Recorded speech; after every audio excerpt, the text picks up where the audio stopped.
Observando, ¿se ve, se escucha? Les confirmo enseguida. Sí.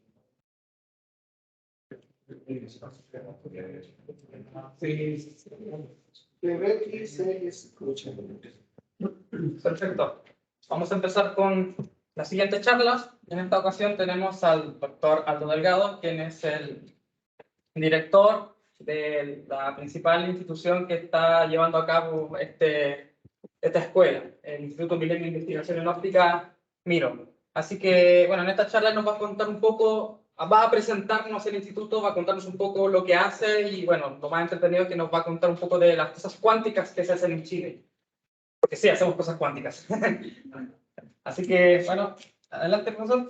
Bien, buenas tardes. Gracias, Luciano y Bárbara, por permitirle al instituto presentar su trabajo delante de ustedes.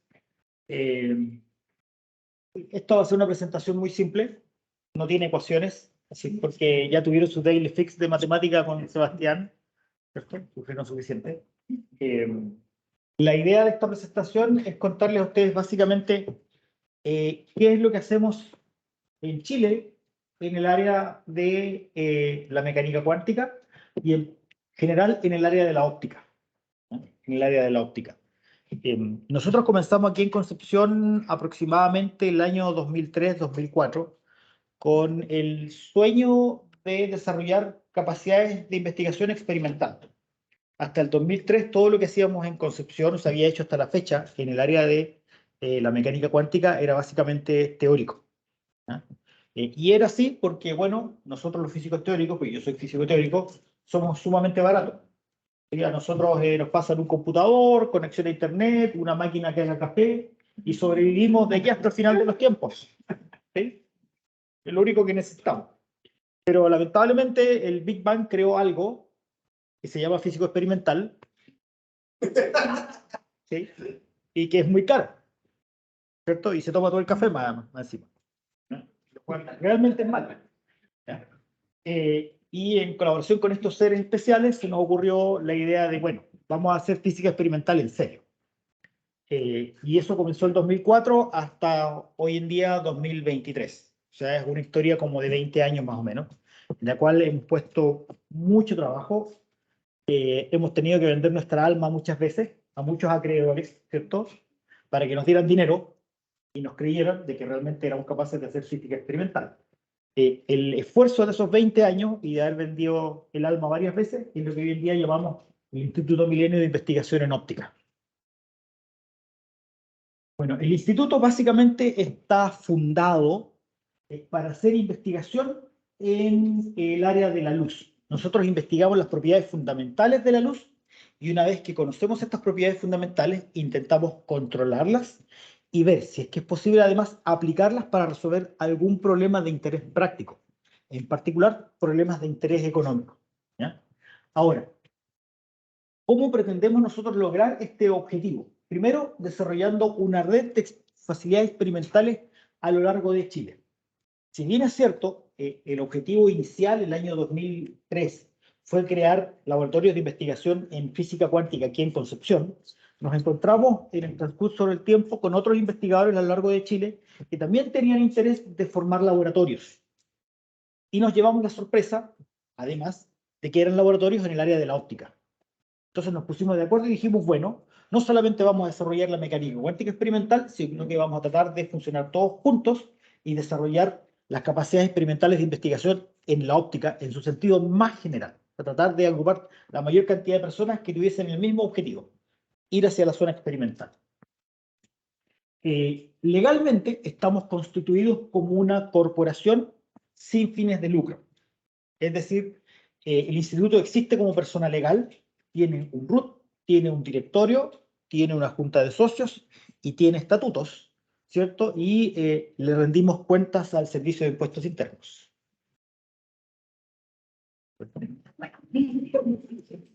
No vamos a entrar en más detalles, ¿cierto? ¿Cierto? Ustedes saben, la muerte y los impuestos. Ahora, el instituto está formado por investigadores de 5 universidades distintas a lo largo de Chile. Tenemos investigadores de la Universidad de Concepción, tenemos a Gustavo Lima y Stephen Warburn. Ambos son investigadores experimentales en el área de la física cuántica, en particular óptica cuántica y teoría cuántica de la información. Además, estoy yo como teórico aquí. Después, en la Universidad de Chile tenemos a Marcel Clerc y Rodrigo Vicencio, quienes hacen investigación en el área de la óptica clásica. Ellos no piensan en términos de fotones, ellos piensan en términos de haces de luz. Y después tenemos a Carla Herrmann, quien se incorporó recientemente a la Universidad de Chile, y también hace investigación en el área de la óptica cuántica, pero desde el punto de vista claramente cuántico, ¿sí? Carla piensa en términos de fotones. Después tenemos la Universidad de Santiago de Chile, dos investigadores, Felipe Herrera y Dinesh Singh. Dinesh es un investigador experimental quien hace investigación en el área de la nanofísica. Y Felipe Herrera es un físico químico con doctorado en física, quien está muy interesado en la investigación en el área del control de las moléculas, ¿ya? Encerradas en cavidades, que es como una generalización muy, muy grande y muy, muy difícil de investigar de lo que llamábamos antes la electrodinámica cuántica de cavidades. Tiene una cavidad y dentro de esa cavidad uno pone un átomo. Ese sistema es súper complicado y llevarlo a la práctica en un experimento es carísimo, pero dio un montón de premios Nobel en el último tiempo. Lo que está haciendo Felipe es, en vez de poner un átomo, pone cientos de miles de moléculas dentro y trata de estudiar la física de eso. Eso ya es inabordable hoy en día, es un problema extremadamente complejo. De hecho, ni siquiera hay modelos teóricos que sean tremendamente precisos para describir ese tipo de sistemas. Entonces, lo que se hace aquí desde el punto de vista teórico es un tremendo desafío. Luego tenemos en la Universidad de los Andes a Jaime Anguita. Jaime Anguita es ingeniero, tiene un doctorado en ingeniería óptica.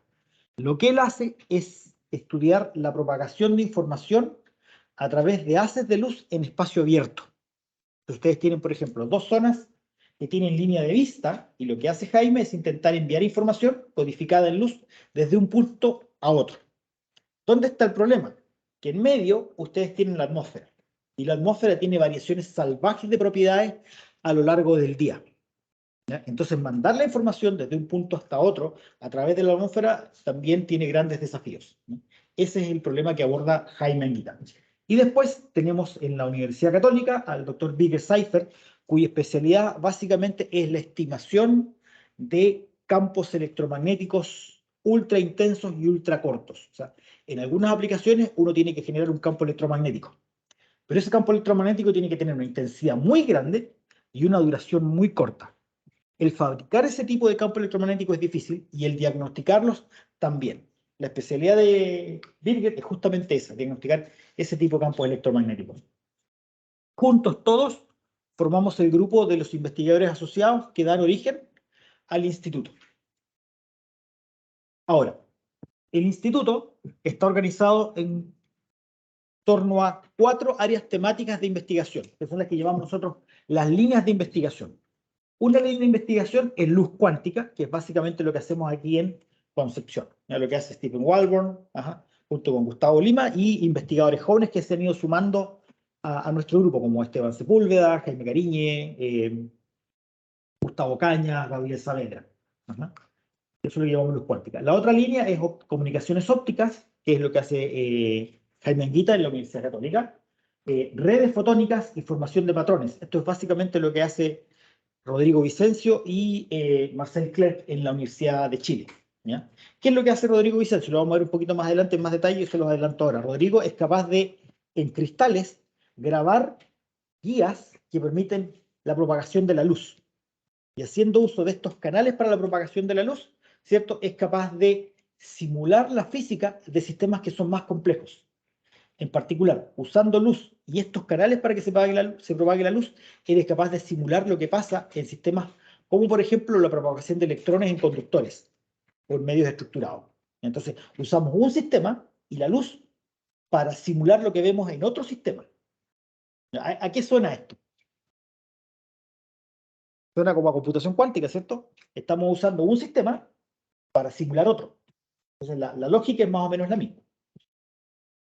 Y luego tenemos la línea de nuevas fuentes de luz. Y aquí trabaja Felipe Herrera y Dinesh Singh.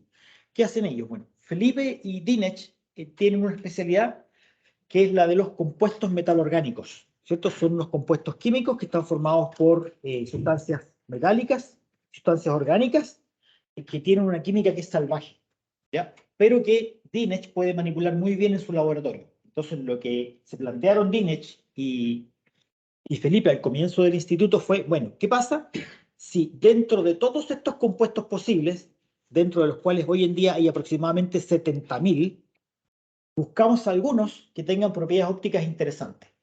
Es decir, algún compuesto metalorgánico sobre el cual nosotros podamos, por ejemplo, iluminarlo con un láser y a la salida de ese compuesto podamos tener un par de fotones que estén entrelazados. Es decir, ya la palabra entrelazamiento apareció aquí en la escuela o no. ¿No han escuchado? Sí, apareció el entrelazamiento, ¿cierto? Bueno, entonces lo que hacen Felipe y Dinesh es preguntarse, bueno, hagamos algo que genere fotones entrelazados. Eso es súper difícil, es súper complicado. Y fueron exitosos. ¿Ya? Publicaron bastante. Eso dio origen a un cristal, que es el que ahora nos permite a nosotros generar fotones gemelos, y que ahora fue patentado en Estados Unidos y está dando origen a la creación de una compañía, que es un spin-off derivado del instituto. Me había olvidado comentarles también que Gustavo Lima y Stephen Walborn también generaron una compañía derivada de estudios en el contexto del instituto y de trabajos anteriores que teníamos. Entonces ya vamos a tener dos compañías generadas al alero del instituto. Bien. En el caso de la luz cuántica, de esta línea de investigación, tenemos nosotros básicamente dos setups. Uno es este que tenemos aquí. En este setup lo que nosotros tenemos es un láser. Ese láser genera una corriente de fotones. Una corriente de fotones. Esa corriente de fotones es atenuada de manera tal que la línea de propagación de esta corriente sobrevive a un único fotón en promedio y con alta probabilidad. Es decir, yo puedo tener millones de fotones y los atenúo tanto que al final, a la salida, tengo solo uno. Ese fotón sale de aquí de la zona de atenuación y pasa a interactuar con lo que llamamos moduladores espaciales de luz, que son unos sistemas que básicamente permiten controlar el camino por el cual pasa el fotón. Es como si ustedes tuviesen un conjunto de rendijas y el fotón tiene que pasar por alguna de esas rendijas. Ahora, la probabilidad con la cual el fotón pasa por esas rendijas puede ser controlada electrónicamente haciendo uso de estos moduladores espaciales de luz. Entonces, un control electrónico de qué tan probable es que el fotón se vaya por un camino o por otro. ¿Sí? ¿Qué tipo de usa, por ejemplo, estado de servicio? No, esto es simplemente láser. Esto es un láser común y corriente. ¿Tiene estadística de uso? No, ese es un láser que tiene una intensidad bien grande. Ya. Y lo que hacemos nosotros después con un modulador aposto óptico, que es el que está aquí, de todos esos fotones absorbemos la mayoría y nos quedamos, en el mejor caso, con uno. ¿Ya? Entonces, como este láser es pulsado, ¿cierto? Tú mandas un pulso y sabes que cuando el pulso llega al modulador aposto óptico, a la salida tienes un fotón. Después otro pulso, otro fotón. Y como el tiempo entre pulsos y la duración de los pulsos es regular, tú puedes ir contando. Pasaron, no sé, 5 nanosegundos, salió un fotón. Otros 5 nanosegundos, otro fotón, y así. Entonces tienes como una fuente de fotones individuales. Y tú sabes con alta certeza que cada cierta cantidad de tiempo vas a tener un fotón. No siempre pasa, pero en el mejor de los casos pasa con una alta probabilidad. ¿Ya? Entonces aquí no tenemos juicio. Y después tenemos otra serie de moduladores. Estos dos moduladores permiten controlar el estado del fotón, el estado cuántico del fotón. No vamos a decir que es un estado cuántico, pero controla el estado cuántico del fotón. Y esta parte de aquí del setup es como la inversión del setup que tenemos acá. Fíjense bien, aquí tengo dos moduladores, aquí tengo dos, aquí tengo un instrumento que detecta fotones. Entonces yo aquí puedo generar fotones en el estado cuántico deseado y esta parte del setup permite detectar el fotón con las características que uno necesite. Ahora, este setup de acá es una implementación muy, muy, muy bonita de la regla de Born, que es la que permite en mecánica cuántica predecir las probabilidades de que algo ocurra. La mecánica cuántica me dice a mí, uy, usted tiene el estado, ¿cierto? Es como mi primer mandamiento. Tendrás un estado, ¿cierto? Ya, pero ¿qué hago con el estado? Bueno, con el estado usted predice. Dice qué es lo que podría ocurrir en mecánica cuántica. Bueno, pero ¿y cómo calculo eso? Bueno, para eso tenemos una regla que es la regla de Born. ¿Ya? La pregunta está en que la regla de Born es una regla matemática, es la traza de algo, tengo que sumar cosas y calcularla, ¿cierto? Es una cosa horrible. ¿Y cómo lo hago en la práctica? Bueno, esto de aquí es la regla de Born matemática en un setup experimental. ¿Ya? Con esto, Gustavo ha hecho una gran cantidad de experimentos y todos publicados en revistas súper bonitas. ¿Ya? Y luego, Bueno, este setup de acá tiene limitaciones, porque aquí el fotón se propaga sobre una mesa, en un espacio que es de este tamaño. Entonces me dice, oye, el experimento fome, porque el fotón fue de aquí para allá y no se demoró nada, ¿cierto? 3 nanosegundos de un lado para el otro, listo, se acabó. Un fome. Entonces uno dice, bueno, pero a uno le gustaría tener los fotones y controlarlos, pero envasarlos en una fibra para poder distribuirlos después por grandes distancias, ¿cierto? Bueno, lo que se hace aquí es, eso se hace exactamente en este setup. Aquí tenemos nosotros un setup en el cual tenemos una fibra óptica que en su interior tiene muchos núcleos a través de los cuales se pueden propagar el fotón. Entonces, lo mismo que hacemos aquí, ahora lo estamos haciendo en otro setup que tiene fibra óptica. Esto se hace igual dentro de un laboratorio. Eso se hace igual dentro de un laboratorio. ¿Cuál es el último avance que tenemos ahora en el instituto al respecto? Es que se logró construir aquí al interior del campus una red de fibra óptica multinúcleo que va desde nuestra facultad hasta la Facultad de Ingeniería, ida y vuelta. Es un trayecto como de 1.3 kilómetros, ¿ya? De fibra multinúcleo. Es la segunda red de fibra multinúcleo que hay en el mundo. Hay una en el hemisferio norte, esta es la del hemisferio sur y se acabó. No hay más, ¿ya? Entonces nosotros esperamos con esto publicar súper bien y aprender hartas cosas, ¿ya? O sea, esto no lo va a hacer nadie más por un buen tiempo. Así que aquí tenemos una ventaja competitiva con esta red que se generó hace poco. Bueno, como les decía, se ha publicado en un montón de revistas, ¿cierto? Se publicó en Óptica, que es una súper buena revista. Tenemos algo en Nature, Physical Review Apply, y un montón de revistas de buena estirpe, ¿ya? Bueno, y uno de los spin-offs que les mencionaba yo a ustedes es la formación de una compañía que se llama Secure, ¿ya? Formada por Stephen Walborn, que está aquí en pantalla, y Gustavo Lima, que no lo pusimos porque es muy feo. Ellos dos dirigen Secure. Los que conocen a Gustavo Lima se den cuenta al tiro, sí, es feo. Sí. Y se aseguraron fondos para desarrollar la compañía. ¿Qué es lo que ellos lograron desarrollar? Ellos lograron desarrollar un equipo que permite generar números aleatorios. Números aleatorios. Uno se pregunta, bueno, ¿por qué diablos los números aleatorios son importantes? ¿Cierto? ¿Por qué son importantes los números aleatorios? ¿Cierto? No, no son importantes porque a uno con eso le gusta hacer estadística. No, son importantes por fines prácticos. ¿Alguno de ustedes, no sé, les gusta jugar Kino? ¿Sí? ¿Está caro el Kino? Ups, no se puede decir en esta universidad, pero bueno, ya lo dijimos. Usted compra un número de Kino y tiene una secuencia de números, ¿cierto? Que es la que es sorteada. Bueno, a ustedes lo que interesa es que esa secuencia sea lo más aleatoria posible para que esos números no sean manipulados. Pero ¿quién certifica que eso es aleatorio? ¿Cierto? Si esos números salen de un computador. Los computadores no generan números aleatorios, generan números pseudo-aleatorios. En el fondo son reproducibles.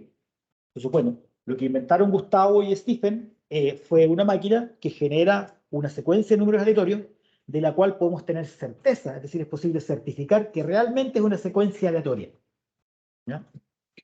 Y eso han logrado venderlo aquí en Chile, lo están vendiendo en otros países también y tienen una filial, si mal no recuerdo, en Polonia. Así que esto está tomando bastante vuelo. Producto siguiente que tienen pensado Stephen y Gustavo es fabricar módulos detectores de fotones. Hoy en día también hay mucha demanda para poder detectar fotones individuales. O sea, si yo les lanzo a ustedes un fotón, ¿cierto? Ustedes quieren saber cuándo ese fotón llegó o no, ¿cierto? Para eso tienen que tener un equipo, un detector de fotones. Y ese detector de fotones tiene que ser bien eficiente. Bueno, Gustavo y Stephen están pensando en lograr fabricar ese equipo. De hecho, ya han logrado algunos prototipos. Están en ese camino. ¿Dónde está QSecure? Está aquí en esta facultad, en el 6º piso. Ahí están los laboratorios de QSecure. Bueno, después tenemos el trabajo de Jaime Anguita. Lo que hace Jaime Anguita, como yo les comentaba a ustedes, es intentar propagar luz en espacio abierto para transmitir información codificada en la luz. Como les mencionaba anteriormente, el desafío está en la atmósfera. La atmósfera es fuertemente turbulenta. Si ustedes lanzan un haz de luz hacia allá, producto de la acción de la atmósfera, el haz no va a llegar allá, se va a correr. Producto de la acción de la atmósfera. De alguna forma la atmósfera, vamos a entrar en detalles técnicos, pero lo que hace es cambiar el camino de la luz y la luz se va a cualquier otra parte. ¿Ya? Cuando ustedes miran a las estrellas y ven que las estrellas centellean, ¿cierto? Ese centelleo es producto de la interacción de la luz que viene de la estrella con la atmósfera de la Tierra. Lo mismo que le está pasando aquí a Jaime, ¿cierto? Lanza la luz y la luz en vez de llegar para allá, llega para allá. Entonces, ¿qué es lo que está haciendo Jaime? Está generando haces de luz que tienen una propiedad, que es momento angular, que es una propiedad topológica muy interesante, que es la menos sensible a la acción de la turbulencia atmosférica. Es decir, son haces que están especialmente diseñados para que la información que va contenida en el haz, ¿cierto?, se mantenga inalterado por la acción de la atmósfera. ¿Ya? Igual la atmósfera los afecta, pero los afecta menos que a otro tipo de haces. Entonces, lo que está haciendo Jaime es tratar de montar un setup que permita efectivamente demostrar este tipo de fenómenos. ¿Ya? Lo que ustedes ven aquí es parte del setup de Jaime. Esto está básicamente en la oficina de Jaime. Jaime lo que hizo fue, tomó su oficina, ¿cierto?, un cubículo de 3x3, y lo transformó en un laboratorio. Y tiene montado su telescopio, tiene montado un telescopio receptor, manda la luz, la refleja en un espejo al interior del campus, la recibe en el laboratorio y hace los experimentos. ¿Ya? O sea, ahora su oficina es un laboratorio. Y lo que ustedes ven aquí es el resultado de codificar la información en un estado espacial de luz, especial de luz, y después recibirlo. ¿Ya? Todo esto son datos experimentales de Jaime. Es decir, Jaime hoy en día puede efectivamente codificar información en estos haces, transmitirlo y asegurarse de que a quien le lleguen de manera tal que la información sea legible, que no se haya perdido en el camino. ¿Ya? Todos estos experimentos los estamos haciendo dentro de la Universidad de los Andes, ¿cierto? Está bien arriba en Santiago. ¿Cuál es el paso siguiente? Tener una línea de vista desde la Universidad de los Andes hacia el Cerro Calán en Santiago, que son varios kilómetros, y hacer los experimentos ahora en la atmósfera dentro de Santiago.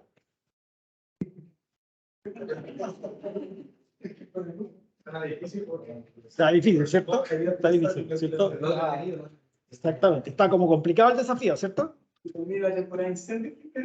Por supuesto. Sí, sí, sí, ya. Y ahí, bueno, vamos a ver qué es lo que sale. ¿Sí? ¿Cuál es la aplicación de esto? Ya, por ejemplo, ¿has escuchado tú hablar del problema de la última milla? Imagínate, tú tienes que transmitir datos desde China hasta Chile, ¿cierto? Y tienes un cable, ¿cierto?, transatlántico que conecta China, si mal no recuerdo, que llega a Punta Arenas o a Coyhaique, en alguna de esas partes. Y después tienes que tomar el cable de fibra óptica y lograr que el cable de fibra óptica llegue al usuario final, que es tu casa. El problema está en que la cantidad de fibra que tienes que poner es gigantesca, porque ahora la fibra tiene que ir a cada casa. Son trayectos chiquititos, pero es un montón de trayectos, sumados a mucha fibra. Es caro, ¿cierto? Y depende además de la topología del terreno, ¿cierto? Si a ti se te ocurre trabajar como instalador de fibra óptica y te dicen, no, vaya a montarlo a un cerro, no es gracia, ¿sí? Porque la topografía, la geografía no te favorece. Entonces, la idea de esto es que esta sea la solución para conectar puntos de difícil acceso geográfico. Tienes, por ejemplo, que atravesar una quebrada. Pones dos puntos de luz, uno que envía y otro que recibe, atravesando la quebrada. Y no tienes que poner el cable de fibra óptica, sino que usarías una etapa óptica, ¿ya?, de línea de vista. Entonces, en ese caso, puedes ocupar este tipo de hace, ¿ya? Ahora, sacar lo que está pasando a través de una fibra óptica es súper fácil. ¿Sí? O sea, tú tienes un cable que se desplaza bajo la superficie del mar y tú estás confiando en que nadie se metió ahí. Pero como está bajo la superficie del mar, tú no sabes, ¿cierto? Pero cuando tienes una línea de vista y tú sabes que la luz va de aquí para allá, si alguien se quiere hacer uso de la luz, tiene que meterse en el medio y lo vas a ver. Entonces, esto te proporciona un nivel de seguridad añadido, ¿ya?, que en otras circunstancias tú no tienes. Entonces, también tiene aplicaciones en ese ámbito, ¿ya? Y además es divertido. Además es entretenido, ¿ya? Bien, y después tenemos la línea que está en la Universidad de Chile, que es la de redes fotónicas y formación de patrones. Redes fotónicas y formación de patrones. Bueno, aquí entramos en un terreno que desde el punto de vista teórico es sumamente difícil. ¿Por qué? Tenemos a un investigador que es Marcel Clerc. Marcel Clerc trabaja en un área en donde él intenta describir las propiedades de sistemas que son esencialmente complejos desde el punto de vista de la matemática. Son sistemas para el cual, por ejemplo, las soluciones analíticas de las ecuaciones no se conocen. Todo es numérico. Y además son sistemas que desde el punto de vista numérico son complicados de analizar. ¿Por qué? Porque son sistemas que, por ejemplo, manifiestan caos. Entonces uno cambia un poquitito la simulación numérica y lo que sale en el computador es algo completamente distinto. Entonces es un desafío gigantesco. Ahora, hay muchos sistemas en la naturaleza que se modelan a través de los sistemas complejos y que son sumamente importantes. Sistemas económicos que son complejos, hay ecosistemas que se modelan a través de sistemas complejos, ¿cierto? Problemas logísticos que se modelan a través de sistemas complejos. Entonces, ¿qué es lo que hace Marcel? Marcel toma las ecuaciones de estos sistemas complejos e intenta simularlas en algún setup que sea mucho más simple, pero que tenga esas complejidades. ¿Ya? Que tenga esas complejidades. Y él lo hace haciendo uso de luz. Lo que ustedes ven aquí son patrones que él logra construir en el laboratorio haciendo uso de esta luz y de sus sistemas, ¿cierto? Y que sirven propiedades matemáticas y físicas interesantes. ¿Ya? Por ejemplo, yo no sé si ustedes han escuchado o visto en algunas revistas que en algunas zonas desérticas la vegetación forma círculos, ¿sí? O forma pentágonos. Igual es misterioso, porque la vegetación va a formar un círculo perfecto en donde dentro hay arena, afuera hay arena y todo está en un círculo. ¿Cuál es el sentido de eso? Bueno, Marcel el año pasado o el antepasado escribió un paper en donde explicaba claramente por qué se hacía esto y lo hizo desde el punto de vista de los sistemas complejos. Es una explicación que entiende solo, probablemente, pero no es mi área, sorry, ¿ya? Entonces, pero es una cosa que realmente es bonito, es satisfactorio ver que la matemática compleja tiene aplicaciones en la práctica, ¿ya? Y que permiten entender cosas que abiertamente eran como un poco extrañas. Después tenemos el trabajo de Rodrigo Vicencio. ¿Ya? Rodrigo Vicencio quizás presentó al comienzo del instituto uno de los desafíos más bonitos. La idea era justamente grabar estos caminos en los cristales. Entonces, ¿qué es lo que hace Rodrigo? Aquí en el video ustedes lo pueden ver, ¿cierto? Tenemos aquí un cristal, básicamente es como un portaobjetos. Y aquí tenemos una superficie que se puede desplazar a través de un programa que está almacenado en un computador. O sea, a través de este programa yo le puedo decir a esta base que se desplace siguiendo una trayectoria determinada. Y lo que tengo aquí es un objetivo a través del cual pasa la luz de un láser, que es el brillo azulado que ustedes están viendo ahí. Esa luz láser lo que hace es quemar el cristal a una cierta profundidad. Al quemar el cristal cambia lo que nosotros llamamos el índice de refracción. Y al cambiar ese índice de refracción se produce automáticamente un camino para que la luz se vaya a través de esta zona que está quemada y no salga de ella. Es lo mismo que una fibra óptica, es el mismo principio, exactamente el mismo principio. ¿Dónde está el punto en que esto Rodrigo lo puede hacer de una forma extremadamente controlada y repetitiva? Él puede probar aquí, como ustedes ven, por ejemplo, cada uno de estos agujeros es una guía óptica.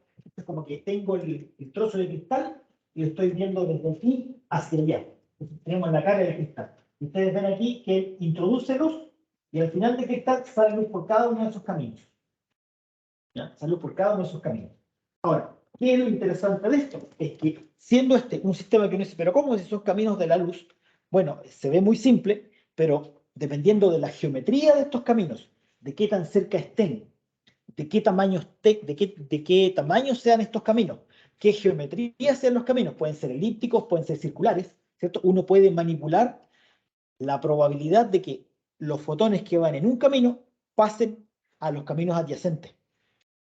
Y haciendo uso de esa propiedad, Rodrigo puede simular otros sistemas que son más complicados a los cuales experimentalmente es difícil tener acceso. Es difícil tener acceso. ¿Qué otras aplicaciones tienen estos sistemas? Bueno, se ha mostrado, y Rodrigo ahora está embarcado en ese proceso también, que haciendo uso de este tipo de cristales uno puede generar compuertas lógicas ópticas. ¿Ya? De hecho, hace mucho tiempo hay un sueño que es la idea de hacer un computador clásico, pero óptico. Entonces, los computadores clásicos usan electrones. El problema de los electrones es que los electrones son lentos. ¿Ya? Son bien lentos. En cambio, los fotones se mueven a la velocidad de la luz. ¿Sí? Entonces los fotones son rápidos. Entonces si uno pudiese calcular con fotones, tendríamos un computador óptico que sería súper rápido. Entonces ese es uno de los sueños que ha habido desde hace como 30 años. Y ha habido progresos recientes. ¿Ya? Ha habido progresos recientes. Entonces la idea de hacer computador óptico no está tan lejos. ¿Ya? Es algo que no está muy lejos. Bien, Rodrigo también ha publicado con una cantidad impresionante de artículos y todas en revistas de excelente categoría. Bueno, otro de los resultados de Rodrigo es que él, haciendo uso de estos cristales, fue capaz de generar lo que él llama una llave óptica. En vez de tener una llave grabada en una pieza de metal para abrir una cerradura, tenemos la información, es decir, la clave, codificada en el cristal. Y ustedes usan el cristal para activar la cerradura. ¿Ya? ¿Cuál es la gracia? En que esta información almacenada en cristal es mucho más difícil de copiar que una llave metálica. Es mucho más difícil de copiar que una llave metálica. Entonces, este tipo de llaves ópticas proporcionan un nivel de seguridad mucho mayor. Basándose en esto, Rodrigo fue capaz de construir un prototipo de nivel TRL4, ¿ya? Es decir, esto es algo que se puede ocupar en la vida diaria, y además fue patentado en Estados Unidos. ¿Ya? Fue patentado en Estados Unidos. Y es posible que Rodrigo actualmente esté considerando la posibilidad de formar una empresa, un spin-off para darle cabida a esto en el mercado, ¿no? Esto es algo chiquitito, se puede andar trayendo en el pantalón sin ningún problema, ¿cierto? Y no se va a quebrar tampoco porque está bien hecho, ¿no? Así que no sería un problema de seguridad. Bien, y a esta red se incorporó recientemente Carla Herman. ¿Ya? La mayoría de los investigadores en física en Chile somos todos hombres. Somos de las generaciones más antiguas. Y recientemente están comenzando a emerger las primeras investigadoras en física. Y Carla es una de ellas. Hay otras que están en formación o que han llegado recientemente al país. ¿Cuál es la gracia de Carla? Es que Carla es la única que hace investigación en óptica cuántica. Y por lo mismo no podía ser que fuese fuera del instituto. Así que cuando supimos que Carla volvía al país, lo primero que hicimos fue decirle, conversemos por si te quieres incorporar al instituto. Carla aceptó, se incorporó a nuestro instituto y hoy en día es uno de los investigadores asociados. Forma parte de nuestros objetivos, ¿cierto? El incorporar a todos los investigadores que tengan el mérito para hacerlo sin absolutamente ningún tipo de discriminación de género. ¿Ya? Sin ningún tipo de discriminación de género. ¿Cuál es la situación que teníamos antiguamente? Bueno, yo me gradué del doctorado el año 2001 y del 2001 hasta la fecha, en Chile, conocí a un investigador que hacía investigación en óptica cuántica. Solo uno en 20 años. Imagínense. ¿Ya? Entonces, independientemente de los motivos que tengamos para sospechar por qué tenemos menos mujeres trabajando en el área de las ciencias, particularmente en física, ¿cierto? El instituto tiene un compromiso con alcanzar una cierta igualdad y paridad de género. ¿Ya? Así que la incorporación de Carla para nosotros es sumamente importante. Sumamente importante. Es un desafío porque ustedes ven que Carla anda con su bebé para todos lados. ¿Cierto?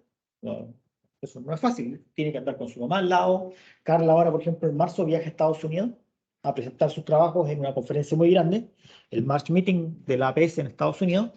La APS le dio una beca a Carla para que ella pueda llevar a una persona, para que le ayude a cuidar a su hijo, para que ella pueda participar en la conferencia. O sea, el esfuerzo es gigantesco, es grande, no es menor, ¿no? Pero es un esfuerzo que vale la pena. Bien. Y después tenemos a la otra línea de investigación, que es la de las nuevas fuentes de luz. Aquí es donde aparece Dinesh y Felipe. Bueno, Dinesh y Felipe, como yo les comentaba, ustedes trabajan con estas cosas que llamamos los compuestos metalorgánicos, ¿ya? Los compuestos metalorgánicos. Tenemos que básicamente en las esquinas de estos cristales aparecen metales, sustancias metálicas, y los ligandos son sustancias orgánicas, ¿ya? Entonces, ¿qué es lo que sucede? Que es como tener lo mejor de dos mundos. Tienen la química salvaje de las sustancias orgánicas, pero tienen la estabilidad mecánica de los metales. Entonces, uno puede jugar con distintas combinaciones de metales y de ligandos orgánicos para tener un compuesto con las propiedades que uno necesita. Estos compuestos metalorgánicos son usualmente generados en forma de polvo, ¿ya? Son altamente porosos y se han propuesto, por ejemplo, para ser usados como filtros. Si ustedes tienen una sustancia y quieren limpiar esa sustancia, es decir, de esa sustancia quieren sacar otras que son consideradas impurezas, ustedes pueden construir un filtro usando estos compuestos metalorgánicos como polvo, ¿cierto? Y tener una sustancia al final que es mucho más pura. Eso es algo que se puede hacer, ¿ya? Ahora, ¿cuál fue el desafío que tuvimos nosotros? Bueno, nosotros dijimos, estamos haciendo óptica. Entonces, ¿qué les parece si ustedes desarrollan un cristal, ¿cierto? Es decir, toman un cristal, un compuesto metal orgánico, y ustedes crean como polvo, lo hacen crecer al tamaño de un cristal. Imagínense ustedes, algo que tiene la estructura de polvo, y lo quieren hacer crecer al tamaño de un cristal. ¿Cuánto? Un cubito de 5 milímetros en cada dimensión. O sea, es algo que ustedes pueden ver. Hacerlo crecer. O sea, química para eso. Yo no sé nada de eso. Driña sabe muchísimo de eso. Ya eres el maestro en la química de esto. Y luego, el problema siguiente es lograr construir el compuesto metal orgánico que tenga las propiedades que a nosotros nos interesan. ¿Cuáles? Que sea capaz de generar fotones gemelos. Y eso efectivamente lo logró hacer Felipe Condínez. Tuvieron varios intentos y hoy en día tenemos una cosa que llamamos el Miró 101.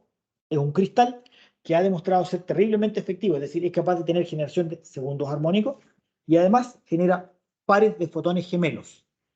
¿Dónde está la gracia?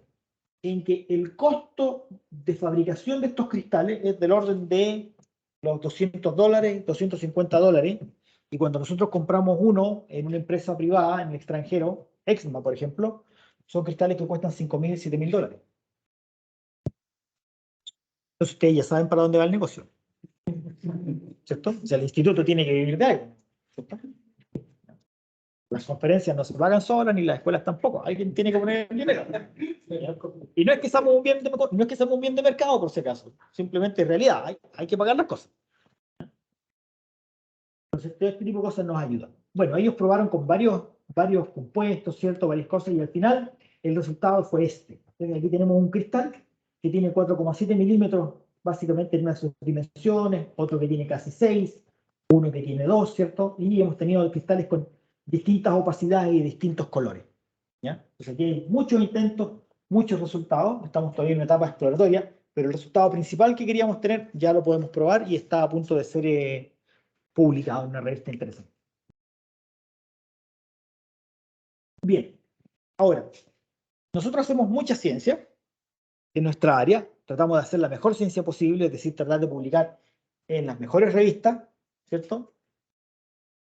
Tratamos de publicar lo más que podamos, y en base a esas publicaciones que son nuestros productos principales, las organizaciones que nos ponen el dinero en el bolsillo para que funcionemos, nos evalúan. Entonces, todos los años nos preguntan, ¿cuánto publicó? ¿Cuántos artículos logró usted publicar? Bien, de los artículos que usted publicó, ¿dónde los publicó? ¿En qué revistas? ¿Qué factores de impacto? Es decir, ¿qué tan buena es su revista? ¿En qué cuartil está la revista? ¿Cuántos autores estudiantes tiene la revista? O sea, a mí no me preguntan si el señor Aldo Delgado publicó o no. Lo que le interesa al ministerio, que paga el instituto, es el señor Aldo Delgado publicó con o sin sus estudiantes. No tiene sentido que yo haga investigación con mi nombre, ¿cierto? Y lo haga yo solo y no contribuya con la labor que es formar nuevos científicos. ¿Sí? Entonces, por eso preguntan, ¿cuántos estudiantes son coautores del artículo? Así que esa es una métrica que nunca se avanza, nunca se anuncia, pero que es probablemente una de las más importantes. Nos preguntan también. Nosotros tuvimos los primeros 4 años del instituto un total de 137 publicaciones. ¿Ya? Total de 137 publicaciones. Ese es un número que es considerado bastante grande hoy en día, incluso institutos en el extranjero. ¿Ya? Yo estaba afuera presentándole a otros investigadores de otros institutos lo que nosotros hacemos y ellos ven el número 137 y dicen, ah, ya, sí, eso es sumamente respetable. ¿Por qué? Porque solo somos 10 investigadores asociados y en total con todos nuestros estudiantes, pregrado, magíster, doctorado, postdoctorado, seremos unos 70. Entonces, con 70 personas trabajando para publicar 137 artículos está bastante bien, ¿no? Ahora, hay diferencia entre las líneas de investigación. La línea que siempre más nos contribuye a nosotros es redes ópticas y formación de patrones. Después viene luz cuántica, nuevas fuentes de luz y al final comunicaciones ópticas. Y uno se pregunta, bueno, ¿a qué se deben estas diferencias? Si una línea publica más, otra línea publica menos. ¿Ya? Bueno, primero porque las líneas tienen números distintos de investigadores. En Concepción tenemos 3 investigadores asociados en una línea. En Santiago, en la línea de comunicaciones ópticas, hay un único investigador asociado, Jaime Anguita. Entonces, claramente la productividad tiene que ser menor. Hay otro factor que es tan importante como el número de investigadores, que es el grado de desarrollo de un laboratorio. El laboratorio más antiguo es el de información cuántica aquí en Concepción y el laboratorio de Marcel Clerc en la Universidad de Chile. Son los más antiguos. Como empezaron antes y tuvieron un buen suministro de recursos, son los que están más desarrollados. Y como son los que están más desarrollados, son los que están en mejor pie para meterse en problemas más difíciles y publicar más y mejor. Entonces, en el instituto conviven distintas realidades. Tenemos laboratorios más antiguos, laboratorios más nuevos. Los laboratorios más nuevos no pueden correr al mismo paso que los más antiguos. Les falta tiempo para desarrollarse. ¿Sí? Entonces, estas diferencias que vemos nosotros entre líneas son diferencias naturales. ¿Ya? Son diferencias naturales, pero que llaman al análisis. ¿Cierto? O sea, esto nos dice a nosotros, bueno, dentro del área de la óptica en Chile hay líneas que empezaron antes y otras que empezaron después. El desarrollo no es armónico en ese sentido, es como medio anarmónico. ¿Por qué? Porque algunos consiguen recursos primero, otros consiguen recursos después, porque los recursos no alcanzan para todos. Entonces, algunos se desarrollan primero, otros lo hacen después. Así que esto básicamente de aquí es un reflejo de esa situación. Bueno, nos preguntan también por cuántos artículos están en cuartil 1, ¿ya? Es decir, cuántos de nuestros artículos están en el 25% de las mejores revistas del mundo de su especialidad. Bueno, tenemos básicamente en cuartil 1 un total de 94 revistas de las 137. ¿Ya? O sea, básicamente 3/4, ¿ya? De nuestra productividad está dentro del 25% de las mejores revistas del mundo de su especialidad. Entonces estamos bien en cantidad y estamos bastante bien también en calidad, ¿ya? Y eso es porque se ha invertido mucho dinero en equipar los laboratorios para que puedan abordar problemas difíciles, ¿ya? Problemas difíciles.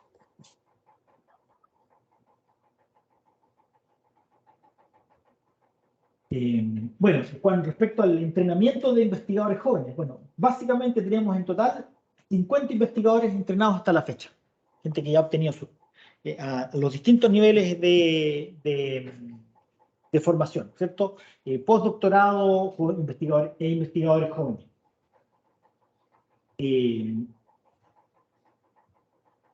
¿Y cuánto es el dinero que recibimos? ¿Cuánto es lo que hemos gastado? ¿Cierto? Muy bien, ¿cuánto es lo que hemos quemado en dinero? Bueno,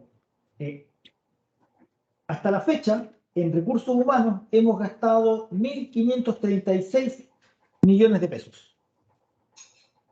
En 5 años, en 4 años, perdón. ¿Ya? ¿Cuánto es lo que recibe el instituto? El instituto recibe anualmente del orden de 840 millones de pesos. ¿Ya? Eso quiere decir que básicamente la mitad de todo lo que recibimos se gasta en personal.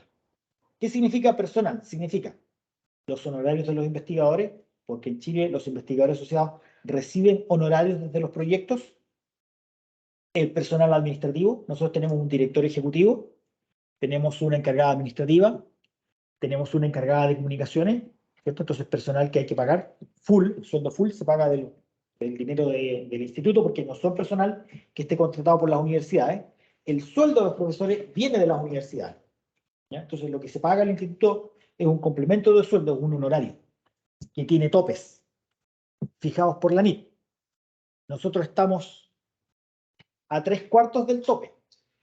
Es decir, dentro de nuestro instituto somos los más ratas con los honorarios, somos los que menos pagamos. ¿Ya?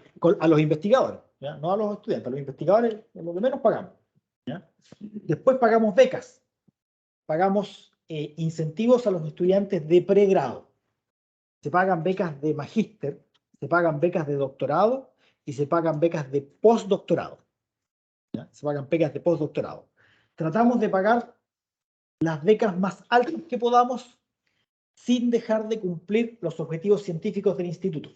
Porque yo me puedo gastar todo el dinero en pagar súper bien, pero me quedo sin dinero para comprar equipamiento, y sin equipamiento el instituto no tiene sentido.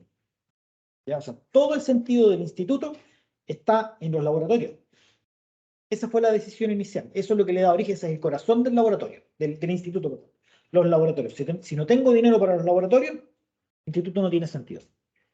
¿Ya? ¿Por qué? Porque no puedo hacer nada, no puedo hacer investigación, no podemos formar investigadores nuevos y no podemos hacer aplicaciones. Se nos cae todo. ¿Ya? Así que básicamente el 50% se va en personal. Luego, prácticamente un 40% se nos va en compra de equipamiento e infraestructura. Y el resto, un 10% se va a lo que es comunicaciones, extensión, gastos de operación. ¿Ya? La escuela, ¿cierto? La escuela. Ustedes se preguntarán, por ejemplo, ¿qué son los gastos de operación del instituto?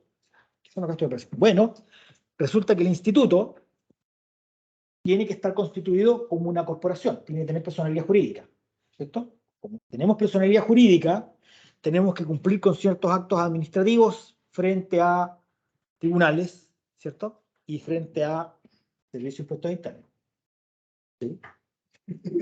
Y eso significa que todo lo que hacemos tiene que pasar por un bufete de abogados. ¿Sí? Y los abogados, obviamente, no viven gratis, hay que pagarles. Entonces, los gastos de operación se van también en pagarle a los abogados. ¿Sí? Tenemos un servicio de contabilidad, hay que pagar el servicio de contabilidad. Tenemos un software que nos permite llevar la contabilidad, hay que pagar el software todos los años, ¿cierto? Tenemos una página web, hay que pagar la página web, el hosting, hay que pagar la generación de contenido para la página web, ¿cierto? Cada vez que invitamos a un investigador extranjero a trabajar en el instituto, nosotros asumimos los costos de pasaje y de hotelería y de per diem, pues tenemos que pagarlo todo también. Eso sale de los gastos de operación del instituto. ¿Ya? Hay que pagar el dinero a las instituciones albergantes. O sea, a las universidades también les dejamos caer un poco de dinero. Yo en eso soy miserable y les pago lo menos que les puedo pagar. Ellos lo saben muy bien, así que saben que no pueden esperar mucho. ¿Ya? ¿Cuánto les pagamos? 4 millones de pesos a cada universidad, a cada institución albergante. O sea, 4 millones de pesos es realmente poco. Un fondo irregular paga 17 millones. ¿Sí? Nosotros pagamos menos que eso. ¿Ya? Pero es que si nos ponemos a pagar mucho, nos quedamos sin dinero para el equipamiento o para el personal. Entonces, el balance es bien delicado. ¿Ya? Ahora, como les decía yo a ustedes, nosotros recibimos 840 millones de pesos. Sí, pero venimos recibiendo 840 millones de pesos desde el 2018, sin reajustar. Si asumimos que el IPC en los últimos 5 años sumado es del orden del 20%, ¿cierto? Eso quiere decir que los 840 millones de pesos que yo tenía en el 2018, hoy en día son como 600 millones de pesos nomás. Y no me los están reajustando, ¿cierto? Estoy mirando a ustedes, lo saben muy bien. ¿Sí? ¿Ok? Entonces, el centro está continuamente en una búsqueda de recursos frescos para poder suplir aquello, ¿cierto?, que vamos perdiendo por pérdida de adquisición, ¿cierto?, por el valor del dinero, ¿cierto?, que vamos perdiendo valor, ¿cierto?, y porque cada vez queremos hacer otras cosas, entonces hay que estar postulando a otras fuentes. ¿Ya? En términos de personal, ¿quiénes cuestan mucho dinero? Los postdoc. Los postdoc cuestan mucho dinero, son carísimos. ¿Sí? O sea, yo con 3 postdocs me compro un Porsche. ¿Sí? Así de caro, sí, pues, no es barato. Entonces, este año 3 de nuestros postdocs se ganaron una beca de la NIC. Gracias. Se ganaron. Y eso significa que tenemos una disponibilidad de recursos para gastar en otros ítems del instituto. Entonces, cada vez... Esto no lo vamos a decir, pero claramente lo pensamos. ¿Ya? Entonces, cada vez que algún miembro del instituto, ya sea un investigador o un investigador en formación, gana fondos propios, es una tremenda ayuda para él, porque deja de depender del instituto, y para nosotros, porque nos libera fondos para gastar dinero en otros ítems. Entonces, el buscar dinero y que cualquiera de los miembros del instituto sea exitoso es una tremenda ganancia para nosotros. ¿Ya? Así que a los 3 que ganaron beca de postdoctorado este año les vamos a construir un altar, les vamos a poner las fotitos y les vamos a rezar todos los días. ¿Sí? Porque realmente se lo merece. Bueno, la corporación tiene una organización, tenemos un comité, ¿cierto?, de directores, después tenemos a los investigadores asociados. Yo como director del instituto soy el presidente del directorio. El directorio está formado por otros investigadores de la Universidad de Concepción y asociados a otros institutos, ¿cierto? Tenemos los investigadores asociados, un director ejecutivo, la asesoría legal, un cuerpo que está encargado de la administración y del presupuesto, una oficina de comunicaciones y de extensión, después tenemos una oficina de contabilidad y tenemos un apoyo en prensa. Entonces, eso es lo que básicamente es la organización de esta corporación, que es la que soporta al instituto. Y esta es una fotografía reciente del Miró Workshop 2022 que celebramos en la Universidad de los Andes. Esto participó prácticamente la gran mayoría de los miembros del instituto en un workshop en donde tuvimos invitados externos al workshop y todos nuestros institutos, nuestros investigadores jóvenes pudieron tener la posibilidad ya sea de presentar charlas o de póster para difundir su trabajo al interior del instituto. Bueno, con eso les doy las gracias por haberme escuchado durante esta última hora.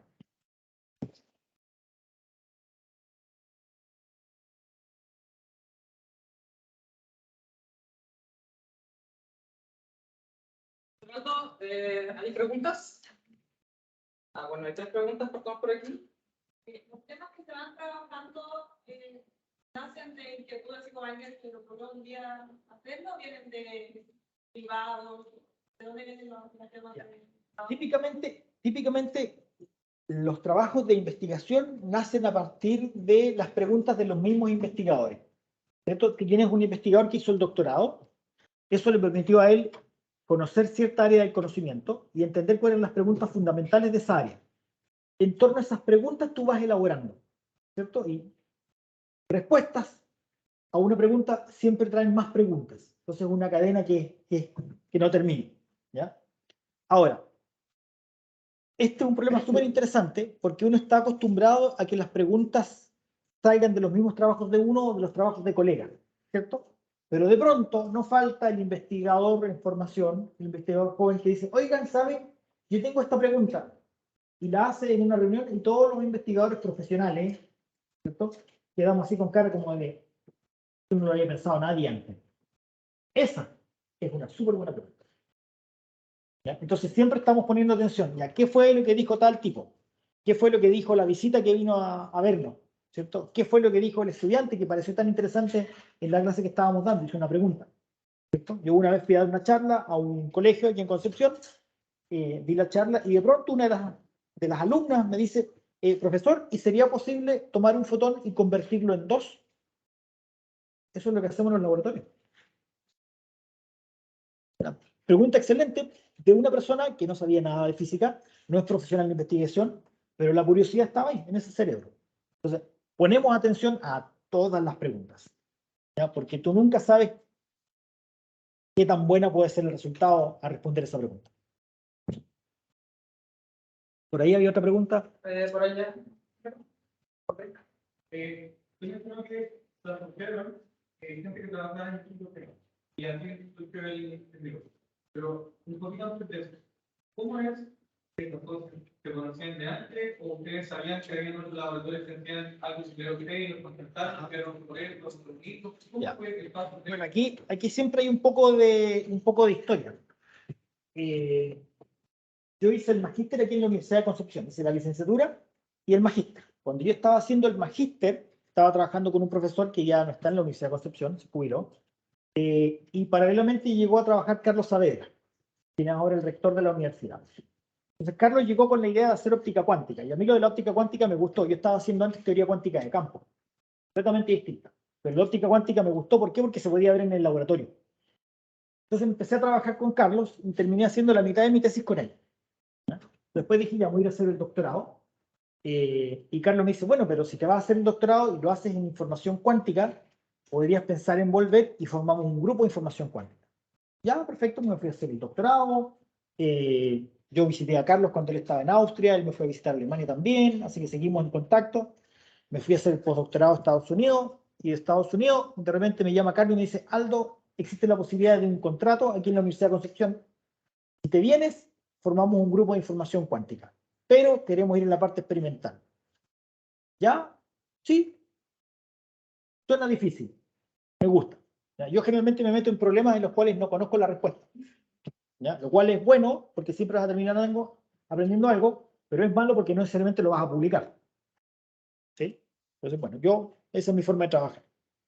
Entonces le dije que sí a Carlos, me vine a Concepción, los dos trabajando juntos con otros investigadores en la época, postulamos a un núcleo milenio.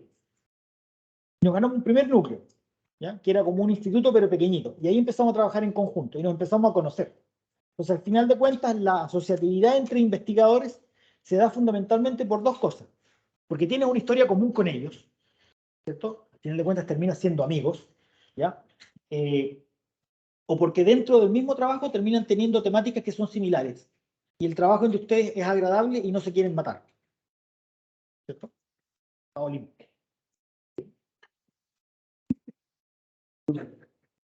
Bien.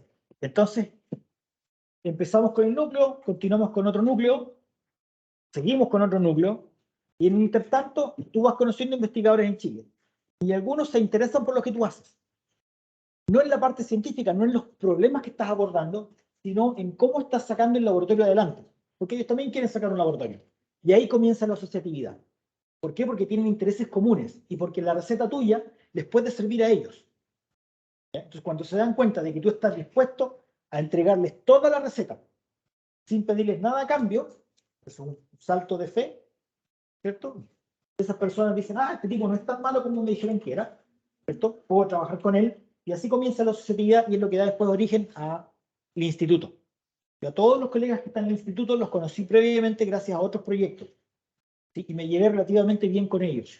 Entonces eso fue lo que dio origen a que tuviésemos el instituto hoy en día y que funcionemos de una forma relativamente simple, ¿ya? Sin grandes problemas entre nosotros. O sea, somos 10, los 10 nos podemos poner de acuerdo en las reuniones, ¿cierto? Ya si nos peleamos, pero nos podemos ver la cara porque somos 10, ¿cierto? Sería muy distinto si fuese un instituto de 50 investigadores. No hay cómo meterlos en una sala, ¿cierto? Sin que alguno muera. ¿Sí? Además que el café no alcanza.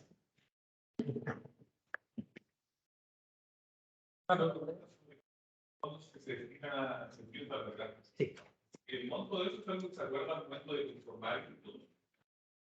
En el caso del Instituto Milenio, por los reglamentos de Milenio, hay un monto máximo a distribuir a las universidades albergantes. Ese monto máximo, si mal no recuerdo, es de 50 millones de pesos. Entre todas las instituciones albergantes. Nosotros entregamos 20.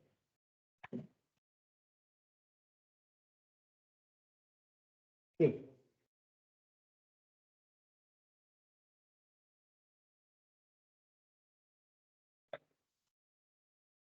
Están evitando revelar mis secretos. ¿Ya?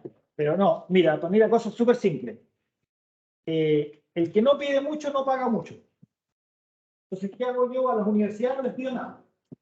¿Ya? Si alguna universidad nos quiere dar algo, bien, perfecto, pero yo no pido nada. Si no pido nada, no tengo que pagar nada a cambio, ¿cierto? Entonces, por eso pago poquito.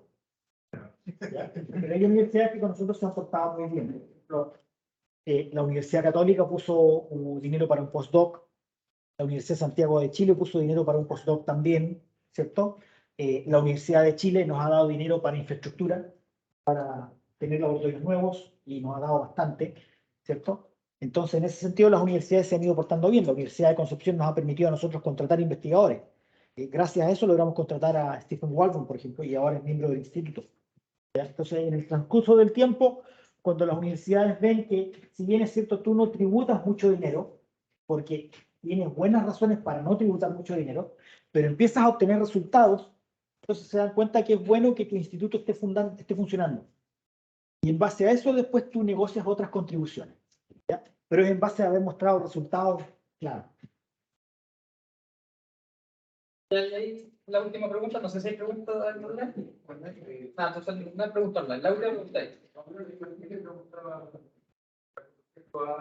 La relación que tiene con la institución de la universidad. Entiendo que como persona jurídica, la relación es por y que cada tipo de por propio estatuto.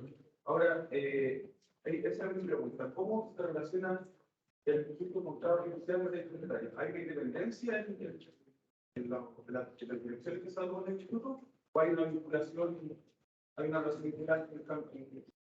Esa es una pregunta muy interesante y que no está resuelta en ninguna universidad.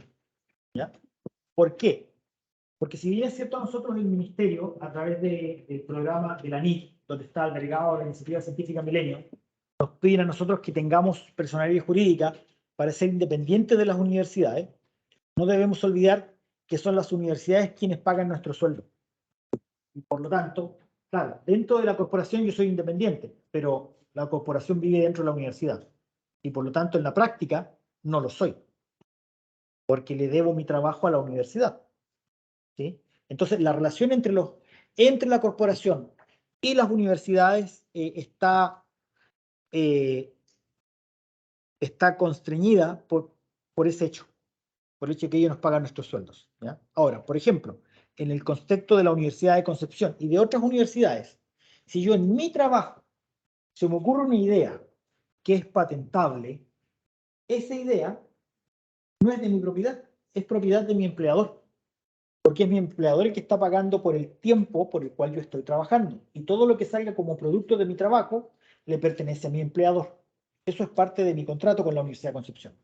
Por ejemplo, ¿qué hace la Universidad de Concepción? La Universidad de Concepción dice, bueno, perfecto, la propiedad intelectual es de la Universidad de Concepción, pero si esa propiedad intelectual da origen a ganancias, las ganancias pueden ser repartidas con los investigadores, por ejemplo.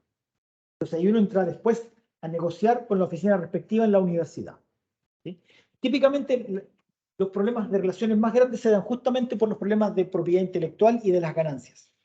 ¿Ya? A mí como director del instituto lo que me interesa es que cada vez que algún investigador tenga ganancias por el desarrollo de una idea a través de su universidad, también tribute un poco al instituto, ¿cierto? Porque el instituto compró el equipamiento, el instituto pagó la beca del estudiante, el instituto pagó el viaje. Entonces, no solamente son negociaciones a nivel de los investigadores que en la universidad, ahora tenemos una tercera parte que es el instituto. Y eso hace que las negociaciones sean más complicadas. ¿Ya? Ahora, afortunadamente, muchos de todos estos problemas se resuelven con buenas relaciones y con buena voluntad. Si bien es cierto, la legislación no está al día en esto, pues nosotros no funcionamos como Estados Unidos o como Alemania, como Israel, por ejemplo, ¿sí? Podemos resolver buena parte de los problemas cuando tenemos reuniones con las autoridades respectivas. ¿Por qué? Porque hay apertura suficiente para entender de que, como no tenemos legislaciones bien establecidas al respecto, los problemas se tienen que resolver caso a caso y eso requiere voluntad.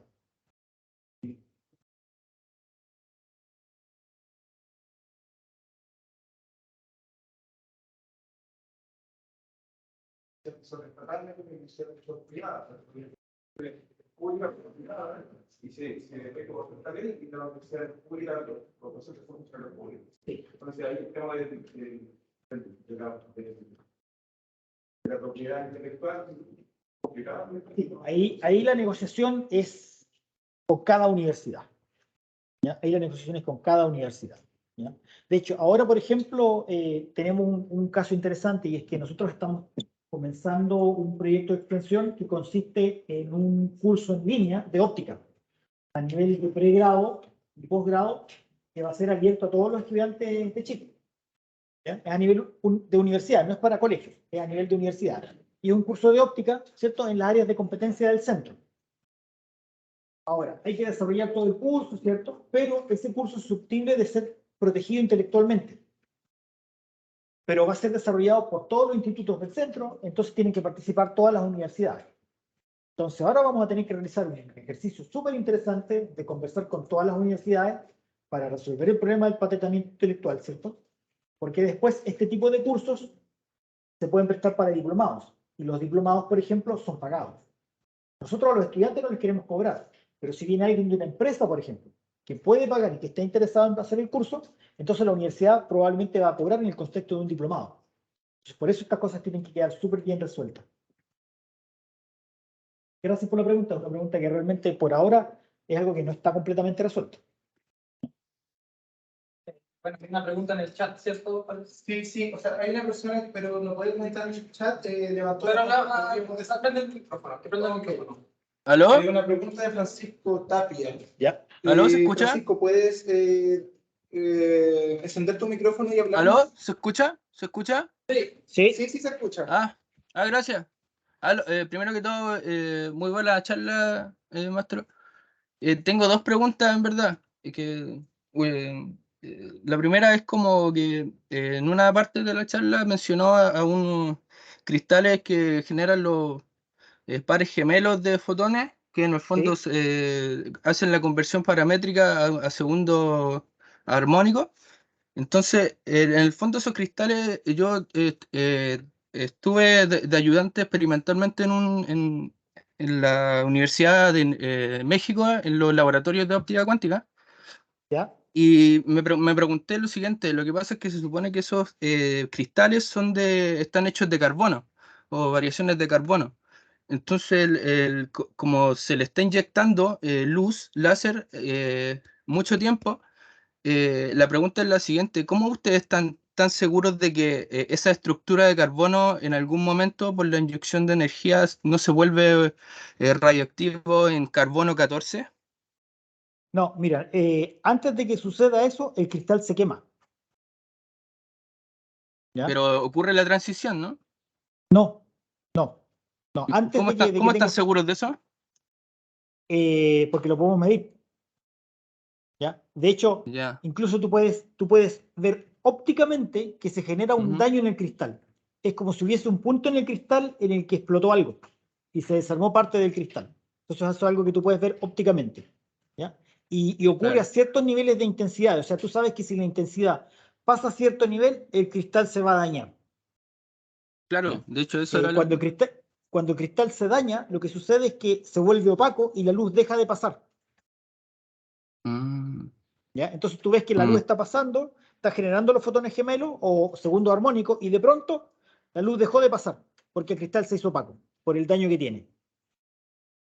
Ah, pero nunca se vuelve radioactivo, digamos. No, no, no, no, no, no. Ah, ya. Ya. ¿Tenías otra Y pregunta? sí, la otra pregunta era, lo que pasa es que al momento de generar los fotones individuales, se supone que es una señal muy débil y Sí. digamos se dispersa con el universo, se dispersa al tiro. Entonces, ¿qué es lo que ocupan experimentalmente para amplificar esa señal, la señal de un fotón individual? ¿Cómo Ya, lo bueno, hacen experimentalmente? la señal no se amplifica. Lo que nosotros hacemos es después del cristal, sabemos que con alguna probabilidad va a haber un par de fotones. Ujú. ¿Ya? Ahora, ¿cuál es la probabilidad? La probabilidad es súper baja, es como de 1 en 10 millones. ¿Ya? Mm, O sea, una cosa muy, muy, muy chiquitita. Y tú sabes que va a haber un par de fotones afuera. Y lo que nosotros queremos tener es justamente un par de fotones y no más, porque eso es lo que necesitamos para el experimento. Entonces, ¿dónde está ujú. el precio que pagamos? En que necesitamos tener detectores de fotones individuales que sean lo más eficientes y sensibles posible. Ese es el problema. ¿Ya? Como Entonces, el material del que el, está hecho el detector. sí, el material o la tecnología, porque hay distintas tecnologías, hay unos detectores que son de tecnologías superconductoras, que son como súper eficientes, pero muy, muy, muy, muy caros. ¿Ya? Mm, Entonces, ¿qué es lo que a ti te interesa? Que el detector sea muy eficiente, porque si el detector es eficiente, significa que vas a captar la mayor parte de los pares de fotones que se están generando y vas a tener una muy buena señal. ¿Ya? Entonces, el desafío ahí se transfiere al detector. Pero una consulta, el detector en sí, lo que importa del detector es como el tiempo muerto que es capaz de agarrar un fotón y después seguir agarrando, digamos, el tiempo de- Sí, que sí, claro, tiene cada detector, digamos, sí, el los detector nanosegundos detecta en el este fotón, caso. claro. El detector detecta el fotón y está ocupado un tiempo por la electrónica, ¿cierto? Y después se vuelve a Claro, desocupar. Pero lo que claro. puede suceder es que el detector haga clic sin que le haya llegado un fotón. ¿Ya? Ah, O sea, porque son pero detectores que son, ¿cierto? usted, Es la mecánica cuántica la que está funcionando y puedes tener cuentas oscuras. ¿Ya? mm, O puede ser que tengan la mala suerte de que llegue un fotón y el detector simplemente no lo detecte. es que eso estaba pensando porque en el fondo cuando se ocupan fotones individuales, lo que se hace en el fondo es reducir el tiempo del mismo fotón en el sentido de que para detectarlo y no pase a una cuenta fantasma, debería lograr capturar al orden del tiempo de Planck, digamos, algo realmente cuántico. No a los nanosegundos ni a los microsegundos, sino que al tiempo de Planck. Claro, pero la electrónica no te permite hacer eso. A lo más tenía electrónica de 10 a la -15 y se acabó el asunto. Entonces no alcanza Pero, a llegar a esos ¿cómo, tiempos. cómo- pero ¿cómo están tan seguros de que no hay un material capaz de hacer eso, de capturar fotones al tiempo de Planck? Porque nadie ha logrado construir el detector todavía, po. O sea, no es que no Mm. sepamos si se puede o no se puede, simplemente que hasta por ahora los detectores comerciales que conocemos no funcionan así. Ya, Mm. disculpen que ya estamos Ya, pasando muchas demasiado, gracias. así que la Sí, Muchas mayoría gracias gracias, por Francisco, por las preguntas. demos un último aplauso al profesor Aldo.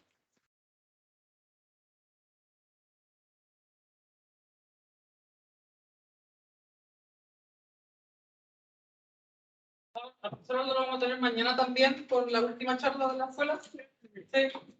Y eso, nos vemos a las 4 con lo que yo llamo la masacre colectiva. Está bien.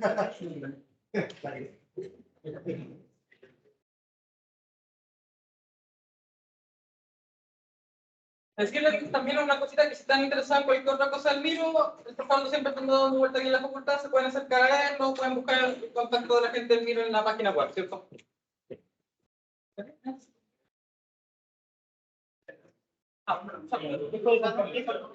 Sí, No te preocupes, yo debería hacer. si es que lo estuve leyendo y por eso que como contenido. No, es que lo terminé de escribir como ahora. Sí. Porque eso es lo otro que igual como que fue primero como del Sí, no, tengo que escuchar la con esto que me parece. Yo te tengo